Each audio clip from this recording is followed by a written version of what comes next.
기분이라는 존재의 울림, 자아와 세계가 만나는 해안선.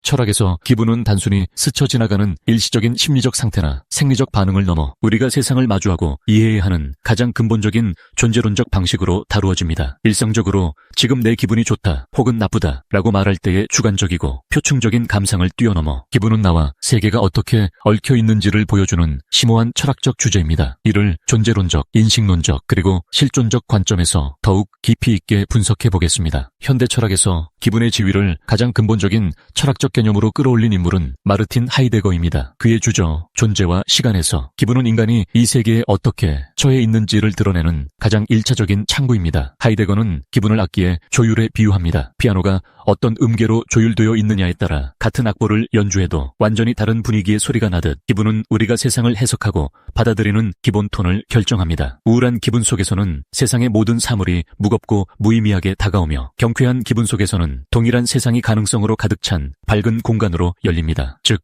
기분은 이성적 판단보다 앞서서 세계를 우리에게 개방하는 원초적인 방식입니다. 인간은 자신의 출생, 시대, 환경을 스스로 선택하지 않은 채 이 세계에 어느 날 갑자기 던져진 존재입니다. 하이데거는 이를 피투성이라 불렀습니다. 우리는 이 막막한 우주에 아무런 궁극적 이유 없이 내던져졌다는 무거운 사실을 이성적인 논리가 아니라 바로 기분을 통해 무의식적이고도 압도적으로 깨닫게 됩니다. 하이데거 철학에서 가장 핵심적인 기분은 불안입니다. 그는 특정한 대상이 있는 두려움과 대상이 없는 불안을 엄격히 구분합니다. 불안은 무엇 때문에 불안한지 꼬집어 말할 수 없는 기분입니다. 이 대상 없는 불안은 우리를 익숙하고 안락한 일상성에서 강제로 뜯어내어 언젠가 죽을 수밖에 없다는 죽음을 향한 존재로서의 진실과 누구도 내 삶을 대신 살아줄 수 없다는 단독자로서의 고독한 자아를 직시하게 만듭니다. 전통적인 서양 철학은 주체와 객체를 분리하여 생각했지만 현상학은 기분을 통해 이 견고한 경계가 어떻게 허물어지는지를 탐구합니다. 기분은 내면의 사적인 소유물일까요? 아니면 외부 세계에 속한 것일까요? 후설의 현상학에 따르면 우리의 의식은 항상 무엇에 대한 의식, 즉 지향성을 갖습니다. 기쁨이나 분노 같은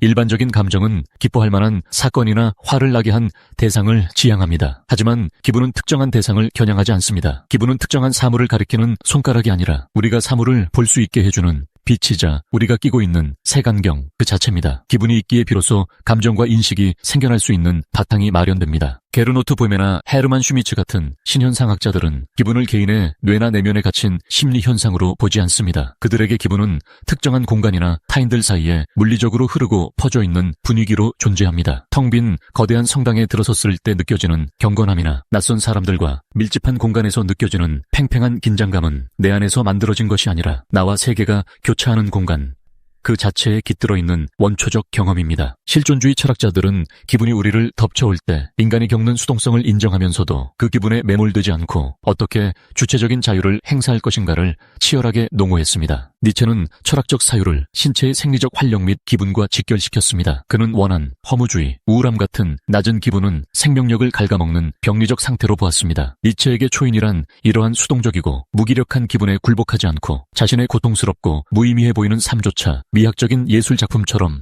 적극적으로 긍정하며 스스로를 높은 기분으로 끌어올리는 존재입니다. 사르트르의 동명소설에서 주인공 로캉탱은 공원의 마로니에 나무 뿌리를 보며 갑자기 강렬한 구토의 기분을 느낍니다. 이 구토감은 대상이 역겨워서가 아니라 사물과 내 존재가 어떤 필연적인 이유나 목적 없이 그저 우연히 끈적거리고 인교적으로 거기 존재한다는 부조리를 뼈저리게 자각할 때 찾아오는 실존적 멀미입니다. 그러나 사르트르에게 이 지독한 기분은 절망의 끝이 아닙니다. 이 절대적인 무의미를 깨달은 순간 역설적으로 인간은 어떠한 본질에도 얽매이지 않고 스스로 자신의 의미를 창조해 나가야 하는 근본적 자유와 책임을 부여받게 됩니다. 결론적으로 철학에서 기분이란 단순한 감정의 파편이 아니라 자아라는 섬과 세계라는 바다가 만나는 해안선에서 지속적으로 발생하는 존재의 울림입니다. 우리는 이성이라는 도구를 통해 세계를 계산하고 분석하기 이전에 이미 특정한 기분 속에서 세계에 젖어 있습니다. 기분은 우리가 세상을 바라보는 인식론적 렌즈이자 우리가 지금 이 순간 생생하게 호흡하며 존재하고 있다는 사실을 증명하는 가장 근원적인 실존적 신호입니다. 따라서 기분을 이해한다는 것은 곧 내가 이 세계와 맺고 있는 관계의 민낯을 직시하고 나의 존재 이유를 묻는 가장 깊은 철학적 사유의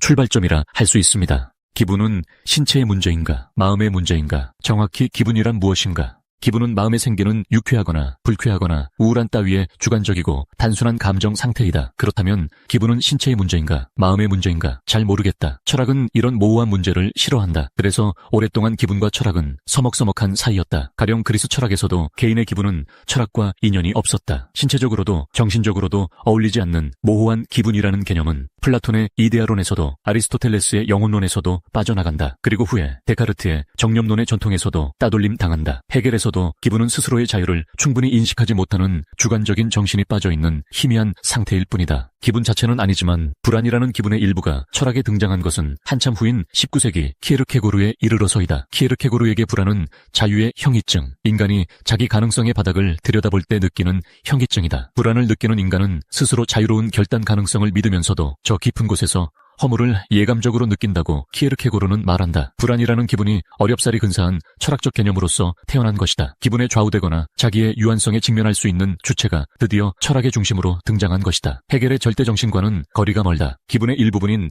불안에서 시작하여 기분이라는 개념 자체가 철학세계에 처음 등장한 것은 20세기 하이데거에 의해서이다. 이 즈음 후설의 현상학은 세계를 환원하는 주체를 상정하여 내세웠다. 잠시 설명하면 이것은 지향성의 작용으로 세계를 구성하는 능동적인 주체이다. 즉 현상학적인 환원에서 세계를 환원할 수 있는 주체를 말한다. 하이데거는 세계를 환원하는 권능을 가진 주체가 아니라 세계에 규정된 세계 안에서 생겨난 주체로서 현존재를 생각했다. 존재하는 것의 사실성을 중시하였기 때문이다. 하이데거는 존재와 시간에서 현존재는 정서적 상태라는 본 모습으로 존재한다고 지적했다. 그리고 세계 속의 존재인 현존재는 기분에 따라 사는 존재라는 것을 분명히 보여준다. 인간은 우선 세계 속에서 살아가는 존재이다. 이 현존재는 사물과 사람들의 관계 한가운데 내던져진 본연의 모습으로 존재한다. 우리는 사물처럼 존재하는 것이 아니라 실존한다. 실존하는 것은 자유롭기도 하고 외부에서 규정되는 수동적 존재라는 양면성을 지닌다. 하이데거는 이렇게 지적했다. 현존재는 늘 정서적 상태에서 자신을 직면하며 이미 자기를 발견하였다고 하지만 지각하고 자기 눈앞에 발견하는 것이 아니라 기분에 따른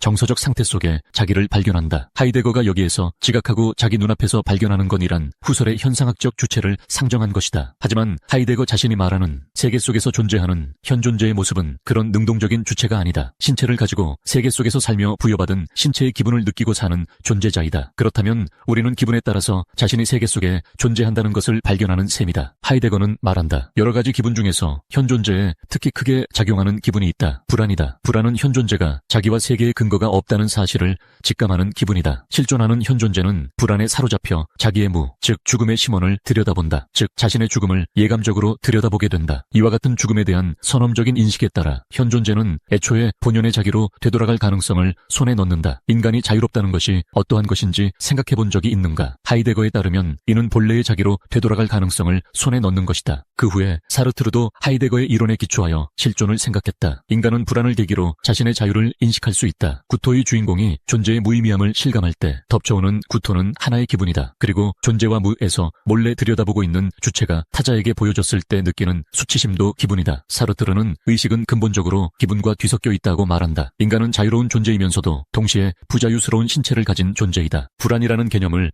정신적 메커니즘으로 분석한 이가 프로이트이다. 그는 불안을 독일어의 두려움이라는 말로 분석했다. 그리고 주체가 인식하지 못하는 사실, 무의식이 억압하고 있는 것이 의식으로 떠오르려 할 때 주체는 불안을 느낀다고 생각했다. 주체가 억압하고 있는 정도에 따라 불안으로 되돌아온다는 사고방식은 설득력이 있지 않은가? 불안의 개념은 키에르케고르가 자유와 무에 대한 현기증이라고 느낀 것과 상당히 비슷하다. 재미있는 점이다. 불안에 사로잡히는 것은 자신이 억압하고 있는 것, 숨기고 있는 것, 자신이 눈을 감고 있는 것이 드러나는 일이다. 무서운 일이다. 무서운. 프로이트의 불안의 개념을 이어받은 크리스테반은 아브젝숑, 버려지는 두려움이라는 말을 파헤친다. 그녀는 프로이트의 공포증 분석에 기초하여 언어를 사용하는 인간에게는 불안이 근원적인 의미를 가진다고 본다. 주체와 객체 사이가 흐릿하여 아이덴티티가 불분명해지면 주체는 두려움에 사로잡힌다. 불안이나 정신분열증 등은 이런 기분이 기초가 된다. 크리스테반은 주체가 자기나 어머니 등에게 두려움을 품지 않는다면 주체는 주체가 되지 못하고 타자와 관계를 맺는 것도 불가능하다고 말한다. 그러므로 이 기분은 인간이 되기 위한